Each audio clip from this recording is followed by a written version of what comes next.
नमस्कार विद्यार्थी मित्रांनो, आज आपण मराठी संतवाणीला सुरुवात करणार आहोत. महाराष्ट्र संतांची पवित्र भूमी म्हटलं जातं. वारकरी संप्रदायातील अनेक संत महाराष्ट्रात होऊन गेले. या संतांची आपण माहिती यापूर्वी देखील मिळवली, अभ्यासली. आपण गेल्या वर्षी भेटी लागी जीवा ही संत तुकारामांची संतवाणी तुम्ही अभ्यासली. तर त्यांनी आपल्या अभंगांमध्ये विठ्ठलाबाबत भेटीसाठी अर्थ विनवण्यात त्यांनी अनेक दृष्टांतामार्फत मांडलेले हे आपण पाहिलं, हे आपण अभ्यासलं. तर यावर्षी आपण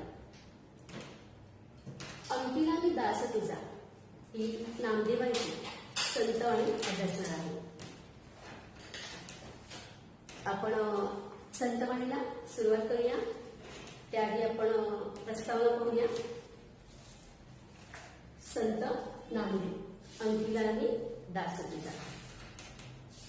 वारकरी संप्रदायातील थोर संत कवी संत नामदेवांची अभंग रचना अतिशय उत्कट असून त्यांच्या अभंगांची भाषा सुबोध, सरळ, साधी आहे.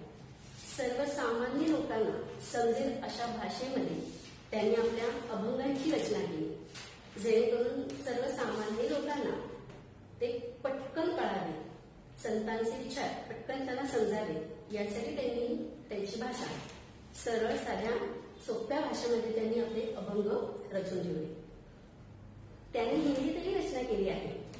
आपण पाहिलंच की संतांचं कार्य त्यांनी ठिकठिकाणी फिरून त्यांनी आपले विचार लोकांमध्ये एकात्मता जागृत करण्याचं मोठं काम त्यांनी समाजामध्ये केलेले आहे. महाराष्ट्रामध्ये किंवा ठिकठिकाणी लोकांमध्ये एकोपा वाढवण्याचा त्यांनी प्रयत्न केला. तर पंजाबात जाऊन त्यांनी भागवत धर्माची पताका फडकवली. शिखांच्या गुरुग्रंथ साहिब या ग्रंथात त्यांची 61 कवी समाविष्ट असून भक्त नामदेवजी की मुखबाणी या नावाने ती प्रसिद्ध आहे. म्हणजे फक्त महाराष्ट्रात किंवा आपण म्हणू मराठी भाषेतच नाही, तर त्याही पुढे जाऊन त्यांनी वेगवेगळ्या भाषांमध्ये आपले विचार मांडले आहेत. तर पंजाबामध्ये जाऊन देखील त्यांनी आपले विचार लोकांपर्यंत पोहोचवण्याचा प्रयत्न केला. तर हे आपल्याला शिखांच्या गुरुग्रंथ साहिब या ग्रंथातून आजही पाहायला मिळतात.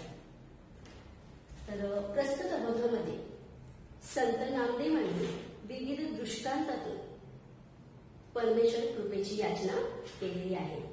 यामध्ये देखील विठ्ठलाची कृपादृष्टी आपल्यावर असावी असं नामदेवांनी अगदी आर्त मिळवणी या अभंगांमधून केलेली आहे. आणि या संतवाणीमध्ये अनेक दृष्टांत म्हणजे उदाहरणे, दाखले देऊन त्यांनी आपलं मत, आपले विचार विठ्ठलापर्यंत मांडण्याचा प्रयत्न केलेला आहे. तर आपण पुन्हा एकदा संतवाणीकडे वळूया. अंकिला आणि दास तुझा. अंकिला म्हणजे काय, तर शरण आलेला.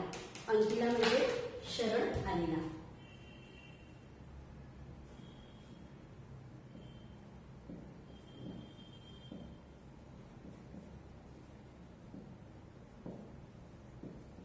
अंकिला म्हणजे शरण आलेला. आणि दास, दास म्हणजे सेवक, सर्वंट ज्याला आपण म्हणतो. पण इथे तो अर्थ आपल्याला घ्यायचा नाहीये. तर इथे दास म्हणजे भक्त. दास म्हणजे आपल्याला भक्त या अर्थ इथे घ्यायचा आहे. म्हणजे विठ्ठलाचा परमभक्त, विठ्ठलाला शरण आलेला असा परमभक्त. म्हणजे संत नामदेवांनी स्वतःला सेवक म्हणजे दास, विठ्ठलाचा दास, शरण आलेला विठ्ठलाचा दास असं म्हटलेलं आहे स्वतःला. आपण त्यांचे अभंग पाहूया आता. अगदी माझी पडे बाळू. माता धावे कनवाळू. तैसा धावे माझिया काजा, अंकिला मी दास तुझा. सभेची झेपावे पक्षिणी, पिल्ली पडताची धरणी. भुकेले बत्सरावे, धेनू उंबरत धावे. वणवा लागलासे वनी, पाडस चिंतित हरणी. नामामुळे मेघा जैसा, विनवितू चातक तैसा. तर या अभंगाचा आपण जे कठीण शब्द आहे ते मी लगेच फळ्यावर लिहून देते आणि थोडक्यात आपण स्पष्टीकरण करूया. अग्नी माझी, अग्नी माझी म्हणजे आगी मध्ये.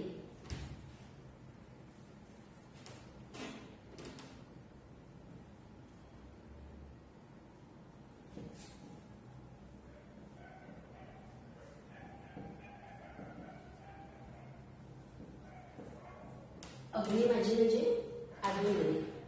पडे बाळू, माता धावे कनवाळू. कनवाळू म्हणजे दयाळू.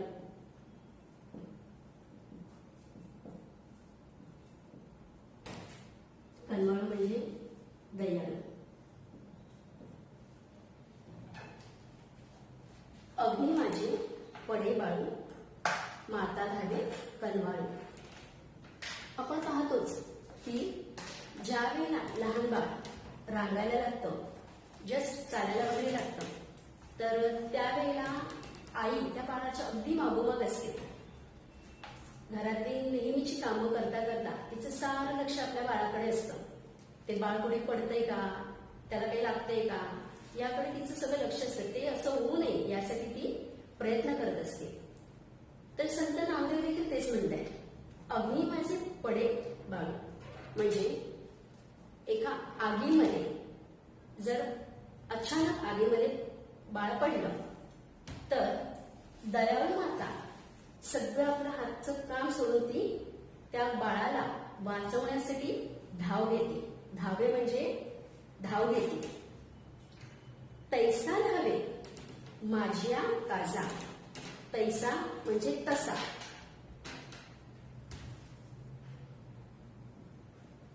तैसा म्हणजे तसा. तैसा धावे माझिया. माझिया म्हणजे माझ्या. काजा. काजा म्हणजे काय, कामकाज, कार्य म्हणून आपल्याला काम. काजा म्हणजे काम. अंकिला मी दास तुझा. अंकिला म्हणजे शरण आलेला, दास भक्त. तैसा धावे माझिया काजा, अंकिला मी दास तुझा. तर जसं बाळाला वाचवण्यासाठी एक दयाळू माता अगदी धावत धावत येते, तसंच तैसा म्हणजे तसंच हे विठ्ठला तू माझी माऊली आहेस आणि मी तुझं काय आहे, बाळ आहे. तर या बाळाला या संसार रूपी जंजाळातून किंवा संसार रूपी या अडकलेल्या अशा आगीतून होरपळण्याआधी तू मला काय कर, बाहेर काढ. त्या आगीमध्ये मी जे काही माझं आता कामकाज करतोय, तर हे माझं कामकाज पूर्ण करण्यासाठी तू काय कर, माझ्यासोबत राहा. आणि मी तुझा शरण आलेला असा परमभक्त आहे. तर तू माऊलीच्या रूपाने तुझ्या बाळासाठी तू धावत ये. पुढचं बघूया आपण बघूया. सभेची. सभेची म्हणजे लगेच.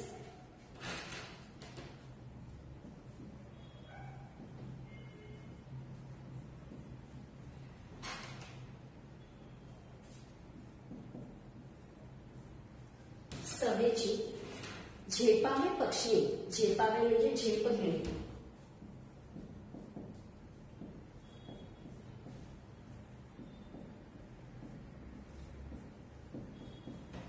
झेपावे म्हणजे झेप घेणे. पक्षी. पिल्ली पडताची दरणी. पिल्ली म्हणजे पिल्ल, पक्षाची पिल्ल आपण म्हणतो.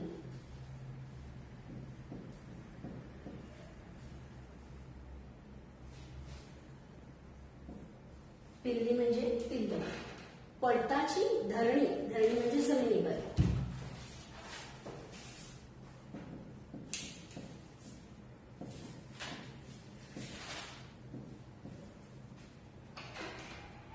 सरीस झेपावे पक्षी, पिल्ली पडताची धरणी. झाडावर पक्ष्यांची घरटी असतात आणि त्याने पिल्ल या घरट्यामध्ये सुरक्षित पक्षाने ठेवलेली असतात. पण झाड हल्ल्यामुळे अचानक काय होतं, अपघात होतो आणि त्या घरट्यातून पिल्ल जमिनीवर पडतात.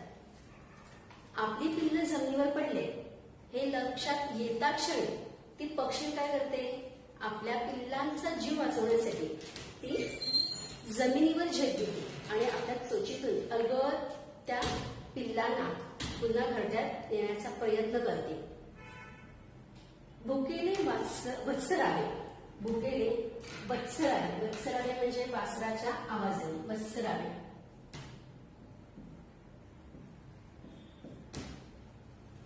वासराच्या आवाजाने.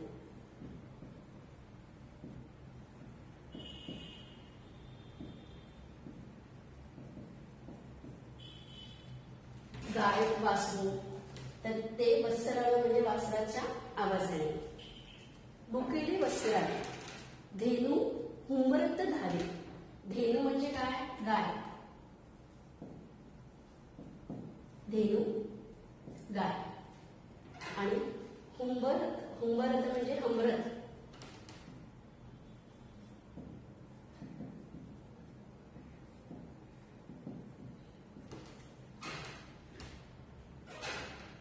भुकेले वत्सरावे, धेनू हुंबरत धावे.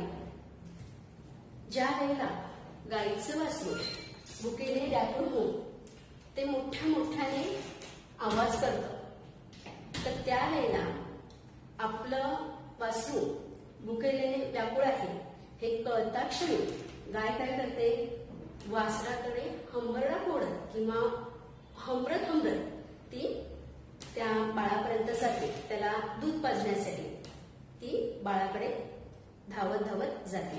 म्हणजे बाळा भुकेने व्याकुळ आहे हे तिला सहन होत नाही गायीला. तर अशा प्रकारे गाय आणि वासरू याचा दृष्टांत येथे मांडलेला आहे. पुढचा आहे वणवा लागलासे वणी. वणवा म्हणजे मोठी आग, जी आपण असं म्हणू शकतो की जंगलामध्ये आग लागते बघा, झाडाच्या फांद्या यांचं घर्षण झालंय, झाडांच्या फांद्यांना फांदी लागली की त्यांच्या घर्षणाने वणवा भेटतो आणि हळूहळू तो वणवा खूप मोठं रूप धारण करतं. त्यामध्ये अनेक पशु पक्षी मृत्युमुखी पडतात त्या आगीमध्ये. तर तसे इथे वणवा लागलासी वनी, पाणस चिंतित हरणी. वणवा म्हणजे आपण मोठी आग असं म्हणतो.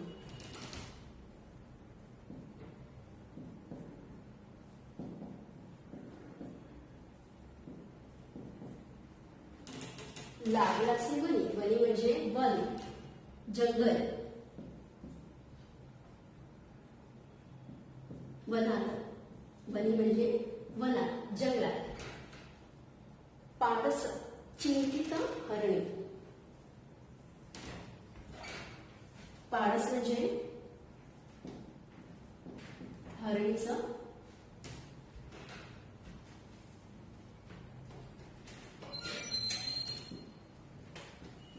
हरणीचे पिल्लू.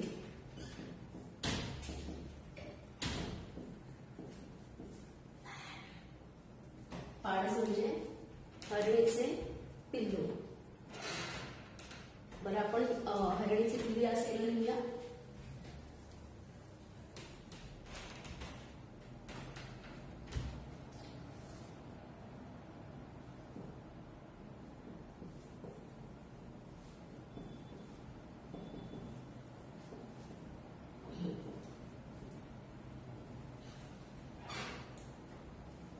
वणवा लागलासे वनी, पाडस चिंतित हरणी. चिंतित म्हणजे काळजी करते, चिंतित.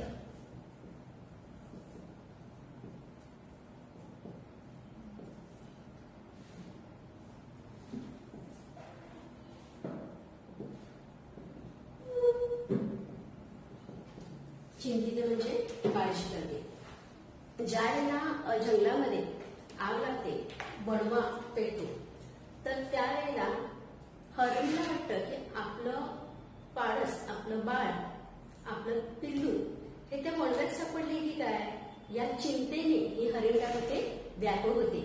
त्या तिच्या पाडसाला, तिच्या बाळाला काही इजा तर झाली नाही ना, या विचारानेच ती व्याकुळ होते.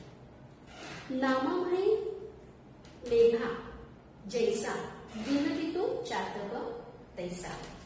नामा म्हणे म्हणजे संत नामदेव असं म्हणतात. मेघा म्हणजे ढग.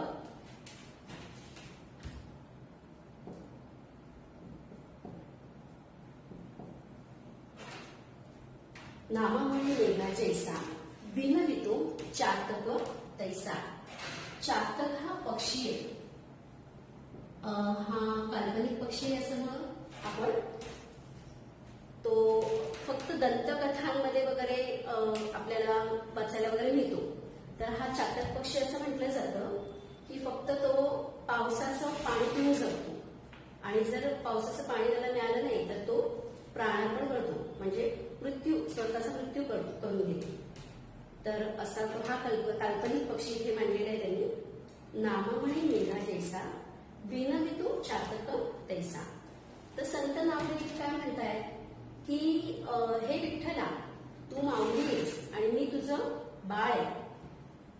तर या पशु पक्ष्यांच्या दृष्टांतातून त्यांनी बाळाचं आणि आईचं प्रेम इथे व्यक्त केलं. तसंच त्यांची इच्छा काय आहे की हे माऊली, हे विठ्ठला, तू पण काय कर, ज्याप्रमाणे काळे ढग आकाशामध्ये गोळा होतात, पावसाचे काळे ढग आकाशामध्ये गोळा होतात आणि त्यातून जो पाऊस पडतो, त्या पावसाच्या पाण्यावर जसं चातक पक्षी जिवंत राहतो, तसंच तू मला आता काय कर, तुझ्या प्रेमाच्या वर्षावामध्ये मला न्हावून काढ किंवा तुझ्या प्रेमाचा वर्षाव माझ्यावर बरसत असू दे. अगदी तुझं प्रेम मला लागू दे. नामा म्हणे मेघा जैसा म्हणजे आकाशातील पावसाच्या ढगांसारखा तू सतत माझ्यावर बरसत राहा. विनवितो चातक तैसा. तर चातक जसं पावसाच्या पाण्यावर अवलंबून असतो, तसाच मी तुझ्या प्रेमासाठी व्याकुळ झाले. तर त्यासाठी तू लवकर ये आणि मला काय कर, या तुझ्या प्रेमाच्या वर्षावामध्ये मला तू न्हावून काढ. तर अशा पद्धतीने संत नामदेवांनी या अभंगातून, अनेक दृष्टांतातून त्यांनी वेगवेगळे दृष्टांत दिलेले आहेत. पहिलं आई आणि बाळ यांचा दृष्टांत दिलेला आहे. त्यानंतर मग पक्षी आणि पिल्लू त्यांचा दृष्टांत त्यांनी दिलेला आहे. त्यानंतर गाय आणि वासरू, त्या व्यतिरिक्त पाडस आणि हरणी, अशा आई आणि बाळाचे दृष्टांत त्यांनी आपल्या अभंगांमधून दिले. आणि या दृष्टांतामार्फत त्यांची एकच विनवणी आहे की तू मला काय कर, माऊलीप्रमाणे माझ्या तू पाठीशी खंबीर उभा राहा.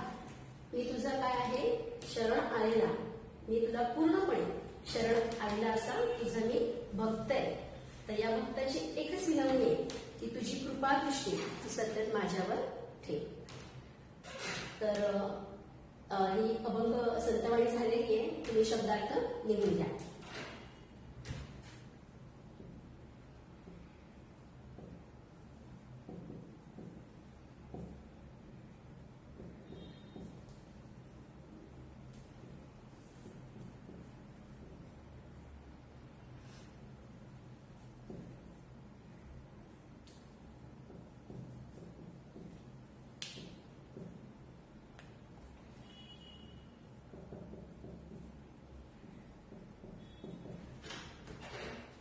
शब्दार्थ तुम्ही लिहून घ्या.